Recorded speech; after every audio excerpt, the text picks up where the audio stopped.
நம்ம நிகழ்ச்சியில் பார்க்க போகிற தலைப்பு எதை பற்றின்னு பார்த்தீங்கன்னா, போர்ஷே கம்பெனியினுடைய புத்தம்புதிய ஒரு அப்டேட்டான Porsche Cayman 718 GT4 RS version of மாடலை பற்றி பார்க்க போகிறோம். இது முந்தைய வெர்ஷனான GT3 RSனுடைய அப்டேட்டட் வெர்ஷன். இந்த கார்லேயும் வந்து GT3 RSல யூஸ் பண்ணுற மாதிரியே வந்து சிமிலர் டைப் ஆஃப் என்ஜின் தான் யூஸ் பண்ணுறாங்க. அது என்னென்னு பார்த்தீங்கன்னா, flat 4 litre inline 6 cylinder engine தான் இதுலேயும் யூஸ் பண்ணுறாங்க. இந்த என்ஜின் ப்ரொடியூஸ் பண்ணக்கூடிய ஹார்ஸ் பவர் எவ்வளோன்னு பார்த்தீங்கன்னா 493 பிரேக் ஹார்ஸ் பவர் மற்றும் 450 நியூட்டன் மீட்டர் ஆஃப் டார்க்கை வந்து இந்த என்ஜின் ப்ரொடியூஸ் பண்ணும்.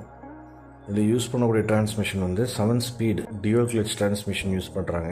இந்த கார் வந்து 0 to 100 km/h ஸ்பீடை வந்து 3.4 செகண்ட்ஸ்லேயே போய் ரீச் ஆயிரும். அந்தளவுக்கு குயிக்காக செல்லக்கூடிய ஒரு கார் மாடல் இது.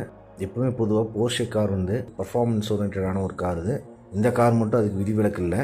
இதுவும் வந்து ஹேண்ட்லிங்லேயும் கார்னர் ரேடியஸில் நம்ம டேர்ன் எடுக்கிறதுலையும் வந்து ரொம்ப வந்து ஸ்டெபிலிட்டி கொடுக்கக்கூடிய ஒரு கார் தான் இது. இது வந்து ஒரு டிரைவர்